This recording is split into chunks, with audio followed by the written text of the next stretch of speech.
इसलिए परमात्मा हमें याद दिलाते हैं,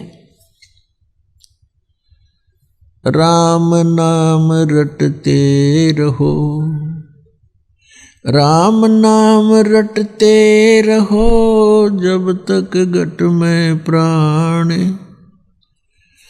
कब हो तो दीन दयाल के भनक पड़ेगी कान। मानुष जन्म पाए कर जो नहीं रटे हरि नाम, जैसे कुआ जल बिना फिर बनवाया क्या काम। फिर क्या बताते हैं, आज काल के 5 दिन में जंगल होगा बासे, ऊपर ऊपर हल फिरे तेरे ढोर चुगेंगे घास। परमात्मा कहते हैं कि आज आप इस संसारिक संपत्ति और संसारिक इस रिश्ते नातों में आप इतने व्यस्त हो गए हो, परमात्मा की याद नहीं रही। उसको याद दिलाने के लिए यहाँ क्या स्थिति है, इसको स्पष्ट कर रहे हैं परमात्मा। तुम किस वस्तु को अपना मानकर जी रहे हो। क्या बताते हैं, आड़ जले जो लाकड़ी और केस जले जो घास, सब जग जलता देख कर भया कबीर उदास। परमात्मा कहते हैं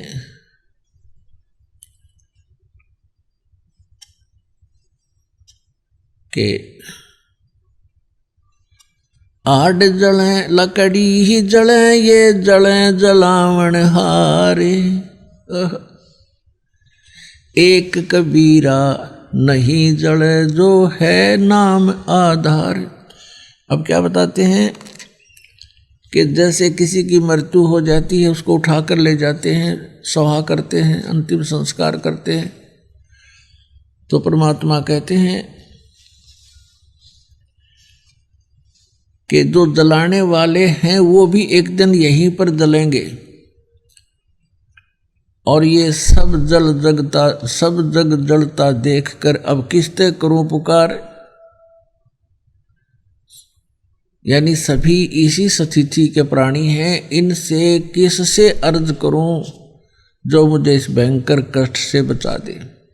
तो परमात्मा से ही हमारे ये कष्ट निवारण होंगे। दुनिया से ती दोस्ती या होए भजन में भंग, एका एकी राम से कै साधों के संग। कुलकर्णी के कारण ये अंसा गया बिगोए, तब कुल क्या कर लेगा जब 4 पांवों का होए। अब तो पुण्यात्मा परमात्मा की भक्ति के अंदर बहुत सी बाधाएं काल ने पैदा कर रखी हैं। कुछ तो लोक लाज के कारण परमात्मा से दूर रहते हैं। अब भगवान स्वयं आकर बताते हैं कि कुलकर्णी के कारण, जैसे आप क्रियाएं करते हो पिछली परंपरा के आधार से, और वो क्रियाएं परमेश्वर की भक्ति में बाधक हैं, वो मना कर दी गई हैं कि ये नहीं करना तुमने। अब लोक लाज में आकर के आप उनको कर देते हो, तो परमात्मा कहते हैं कुलकर्णी के कारण ये हंसा गया बिगो, इसने अपना भक्ति नाश कर ली। और फिर ये कुल के कर लेगा जब तू 4 पाया का हो, गधा बन का खड़ा हो गया, तो ये कुल तुझे कहाँ सहारा देगा। तो इन बातों ने याद करके संघर्ष करना पड़ेगा। कुल खोए कुल उबरे, कुल रखें कुल जाए, राम ने कुल कुल भेंट ले, सब कुल रहा समाए।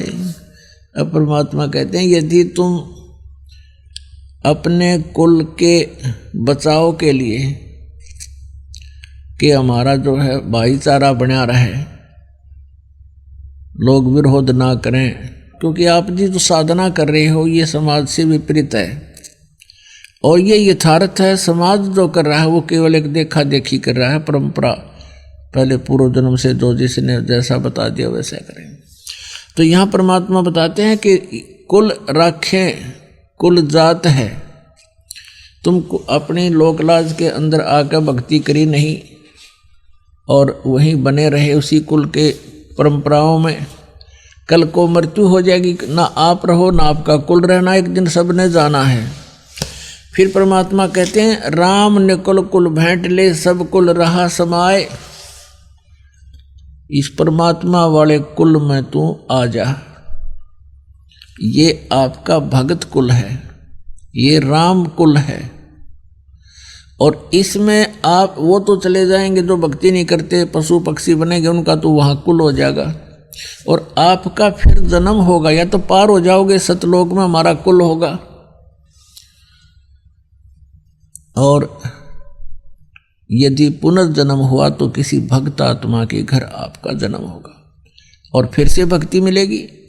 और जिस कुल के कारण आप भक्ति छोड़ देते हो, ना वो रहे ना आप रहोगे, अगले जन्म में अपने संस्कार बस कोई कहीं जन्म लेगा, कोई कहीं जन्म लेगा। कबीर वो दिन याद करो, कबीर वो दिन याद करो, पग ऊपर तलसी से, अब मृत मंडल में आके तू भूल गया जगदीश। माँ के गर्भ में,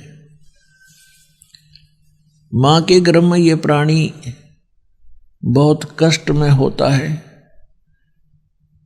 माँ के गर्भ में 9 महीने इसको इतना कष्ट होता है जैसे किसी व्यक्ति को कोढ़ लगा हो और सारा जीवन वो कोढ़ से दुख होता हो, कुष्ठ से। इतना कष्ट आपको माँ के गर्भ में उस पीरियड में हो जाता है। तो उस समय ये परमात्मा से बार बार प्रार्थना करता है, हे प्रभु, हे मालिक, एक बार इस नरक से निकाल दो। वहाँ इसको याद भी होता है कि तू ये कष्ट किस लिए भोग रहा है, उसको याद होता है उसमें कि मैंने पहले बहुत से मनुष्य जन्म प्राप्त किए, साधना की नहीं, और जिस कारण से 84 लाख योनियां भी भोगी, कुत्ते गधे सुअर के जीवन उसको खूब याद आते हैं, फिल्म चलती रहती है उसकी। तो फिर ये कहता भगवान एक बार इस नरक से निकाल दो, सदा आपको याद करूँगा, परम संत की खोज करूँगा जैसा कि आपने बता रखा है, और सत साधना करूँगा भगवान, केवल अपने पेट के लिए कार्य भी करूँगा लेकिन आपकी याद नहीं भूलूँगा। अब परमात्मा कहते हैं बाहर आ जाता है प्राणी और आते ही सबसे पहले भगवान भूलता है, बाकी सारी बकवाद याद कर लेता है। शराब पीनी, मांस खानी, सिनेमा देखना है और 36 फंड, बड़ी कोठी कार बनानी। तो कहते भगवान बोल कर सब कुछ याद कर लेता है ये। फिर परमात्मा ही याद दिलाने आते हैं उसको। अब क्या कहते हैं प्रभु, कबीर वो दिन याद करो, पग ऊपर तलसी से, इब मृत मंडल में आके तू भूल गया जगदीश। माँ के पेट में ऊपर न पैर थे, नीचे न तेरा सिर था, और वहां भगवान को याद करता था। इस मृत मंडल में आके इब तू भूल गया जगदीश।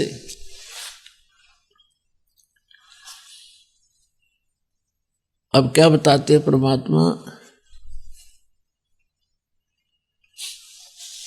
के गर्भ के अंदर वचन भरे थे।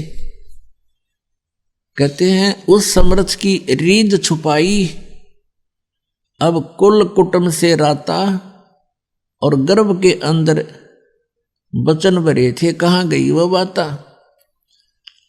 देख कितने दयालु हैं भगवान। जैसे कोई अपने प्यारे मित्र से उसको प्यार से उसकी गलती याद दिलाता है कि अच्छा भूल गया वो दिन, देख उस दिन तू क्या कह रहा था, तेरी कैसे मदद करी थी, अच्छा भूल गया वो दिन।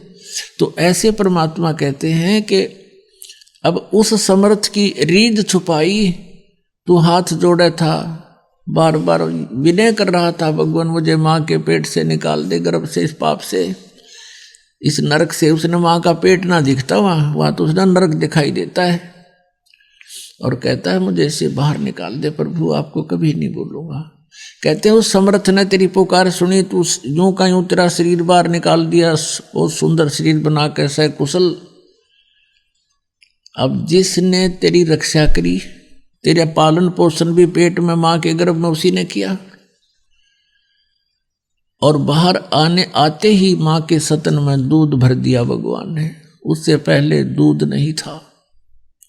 तो कहते हैं उस समर्थ की रीझ छुपाई, अब तू इस कुल कुटुंब में राता, इसमें लीन हो गया, रत हो गया, और गर्भ के अंदर वचन भरे थे, कहाँ गई वो बात। तो पुण्यात्मा परमात्मा रह रह कर याद दिलाते हैं, लेकिन हम भूल जल्दी जाते हैं। कारण क्या है? कबीर ये माया अटपटी और सब घट आण अड़ी, किस किस न समझाऊं या कुएं भांग पड़ी। परमात्मा कहते हैं काल ने इस त्रिगुणमयी माया की, इस झूठे सुख रूपी, ये संसारिक सुख, भौतिक सुख रूपी ये भांग डाल रखी है ब्रह्मांड में, रूपी कुएं में, और इस जल को जिसने भी पी रखा है वो सब मस्त हो गए। उनको याद है को नहीं, कार कोठी संपत्ति संतान, तीसरी चीज याद नहीं निकल। वो तीसरी चीज भगवान याद दिलाने आते हैं स्वयं ही आपको।